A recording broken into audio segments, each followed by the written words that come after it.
ओह, finally after 13 years, पूरी की पूरी 13 साल के बाद अब इंतजार खत्म होने वाला है, क्योंकि highest grossing movie of all time Avatar का second part Avatar the way of water कल यानी कि 16 दिसंबर को होने वाली है रिलीज। मैं तो काफी एक्साइटेड हूँ भाई, आप लोग कितने एक्साइटेड हो कमेंट्स में बताना। वैसे जब इसकी फर्स्ट पार्ट रिलीज हुई थी 2009 में, तब मैंने ये मूवी मिस किया था, बट इस बार किसी भी हाल में मिस नहीं करने वाला, चाहे जो हो जाए, वो भी 3D में। आई होप आप में से काफी सारे लोग ने ये मूवी देखी होगी। अगर नहीं भी देखी तो मैं इस वीडियो में एवेटार का फर्स्ट पार्ट का स्टोरी इन शॉर्ट बताना चाहूंगा। वैसे सेकंड पार्ट इतने साल के बाद रिलीज हुई, इसलिए मेमोरी ताजा करने के लिए रिकैप जरूरी भी है। एवेटार की स्टोरी 2154 की है, यानी कि 2009 में जब मूवी बनी थी उससे करीब 145 साल आगे धरती पर सारे रिसोर्सेस खत्म होने लगा है और चालाक इंसान अपने जीवन आसान बनाने और जिंदा रहने के लिए पहुंच जाते हैं दूसरी प्लैनेट जिसका नाम है पेंडोरा। पेंडोरा में वहाँ के नेटिव लोग या कहें तो एलियंस, हमारे लिए इंसानी भाषा में बोले तो वो रहते हैं, जिसे नाभी बोला जाता है। दरअसल इंसान दूसरी ग्रह पर जाकर वहाँ के हैबिटेट डिस्ट्रॉय करके, नाभी के बेसिक नीड को डिस्ट्रॉय करके, चाहे तो उन्हें मार के उनके ही रिसोर्सेस चुरा कर धरती पर ले आना अन्याय है और ये बात नाभी अच्छी तरह से जानते हैं। इसलिए नाभी अपने अस्तित्व को सेफ रखने के लिए किसी भी हद तक जाकर लड़ सकते हैं और यही कारण है कि पेंडोरा के रिसोर्सेस उठाना इंसान के लिए उतना आसान काम भी नहीं था।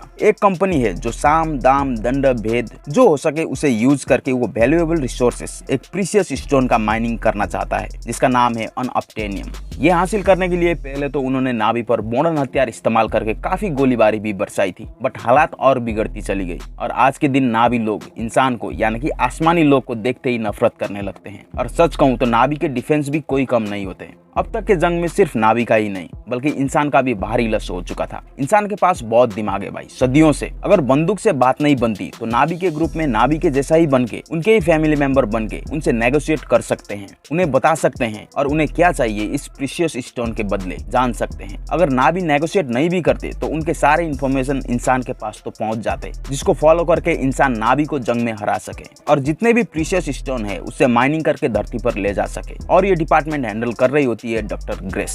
डॉक्टर ग्रेस ने पेंडोरा के क्रिएचर के डीएनए और इंसान के डीएनए मिक्स करके एक और लिविंग स्ट्रक्चर बनाई होती है जिसे एवेटर भी बोला जाता है। डॉक्टर ग्रेस ने कुछ साइंटिस्ट के डीएनए सैंपल्स से कुछ एवेटर बनाई होती है जिसे वही साइंटिस्ट कंट्रोल कर सकते और उनमें से एक साइंटिस्ट होता है टॉम। दरअसल कुछ लोगों ने टॉम को गोली मारकर हत्या कर दी, इसीलिए उसके डीएनए को मैच करने वाला उसका भाई जेफ को इस मिशन का हिस्सा बनाया जाता है। ये एवेटर और ह्यूमन बॉडी को इन शॉर्ट में समझाऊं तो पेंडोरा के इंसानी कैंप पर एक बेस बनाया होता है जहाँ के लैब में एवेटर बनाया गया और वहीं के लैब पर स्लीपिंग चैम्बर्स होते हैं जिसके अंदर सोने के बाद ही उसका एवेटर एक्टिव हो जाता है। इंसान के लिए पेंडोरा का एनवायरनमेंट एंड एयर पॉइजनस होता है, भले ही वो देखने में खूबसूरत लगे, इसलिए इंसान पेंडोरा पर हमेशा ऑक्सीजन मास्क लगाते हैं। बट क्योंकि पेंडोरा नेवी के नेटिव लैंड है और पार्शियली वहीं के क्रिएचर के डीएनए से बनाया हुआ एवेटर के लिए पेंडोरा का हैबिटेट फेवरेबल होता है, वो बिना मास्क के जी सकता है। जेफ एक अपाहिज होता है, इसलिए वो एवेटर बन के शुरू में ही अपनी ख्वाहिश पूरी करता है इधर उधर भाग के। और जैसे ही टाइम बीतता चला जाता है, जेफ, उसके दोस्त नम्स और डॉक्टर ग्रेस एक दिन हेलीकॉप्टर में एवेटर के रूप में ओमाटिकाया जाते हैं। ओमाटिकाया पेंडोरा का वो हिस्सा है जहाँ नाभी लोग रहते हैं। वहाँ की सुंदरता को देखते देखते जेफ थोड़ा दूर चला जाता है जहाँ उसके मुलाकात वहाँ के खतरनाक जानवर से हो जाता है।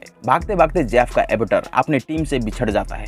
रात होता है और फिर एक बार वो जानवर उससे अटैक करता है। ये सब देख रही होती पेंडोरा की एक लड़की जिसका नाम नेत्री। वो उसे उन जानवर के हमले से तो बचाती है, पर इतनी जल्द आसमानी इंसान को भरोसा नहीं करती और जाने को कहती है। तभी अचानक पवित्र पेड़ के बीज, उड़ने वाला फूल जिसे आबा भी कहते हैं, वो जेफ के एवेटर भर आते हैं और ये चीज उसके पास ही आता है जिसका दिल पवित्र हो। नेत्री यहाँ से समझ जाती है कि जेफ का दिल पवित्र है और वो उससे अपने कबीले ले जाती है जहाँ उसके पिता सरदार और माता तांत्रिक जैसे कुछ होती है। पापा कहते हैं इसे मार डालते हैं, बट जेफ का ब्लड टेस्ट करने के बाद नेत्री की माँ बोलती है रहने दो, बंदे का दिल पवित्र है, नाभी बनने के लिए इसे ट्रेनिंग दो। जेफ के एवेटर के लिए पर्सनल ट्रेनर होती है नेत्री और नेत्री उससे वो चोटी जोड़ के घोड़ा और डायनासोर जैसा दिखने वाला क्रिएचर भी चलाना सिखाती है। और इसी दौरान उन दोनों ने ट्रेनिंग के अलावा कुछ और भी कर चुके होते हैं। अगली सुबह फौज ओमाटिकाया में अटैक करते हैं, बुलडोजर चलाते हैं। जेफ के एवेटर को भेजा गया था इंसान को हेल्प करने, बट वो तो वहीं का हिस्सा बन चुका था। उससे पता था नाभी लोग नेगोशिएट नहीं करेंगे और ये जानते हुए भी जेफ ने नेवी के सपोर्ट करने उन बुलडोजर के सारे कैमरा फोड़ देता है। अब क्योंकि जेफ का इंसानी शरीर तो कैंपर स्लीपिंग चैम्बर में सो रहा था, इसलिए उससे जगाकर कर्नल माइंस उसे डांटता है और कहता है कि 1 घंटे के अंदर उन सारी नाभिज को उन जगह से हटा, नहीं तो बहुत खून खराबा हो जाएगा, और उससे फिर सुला देता है। आगे जाकर कर्नल माइंस के बात नहीं बनती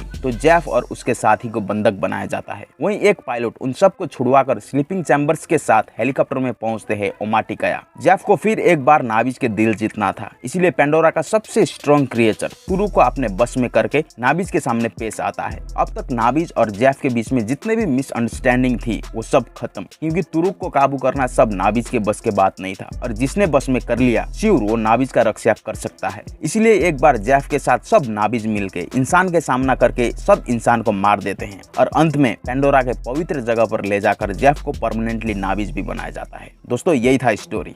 आई नो काफी सारी चीज मिसिंग है वीडियो में, बट समझने वाले लोग को रिवीजन हो गया। वैसे क्या क्या मिसिंग था वीडियो में कमेंट करके जरूर बताना। मिलते हैं अगले वीडियो में, तब तक के लिए बाय।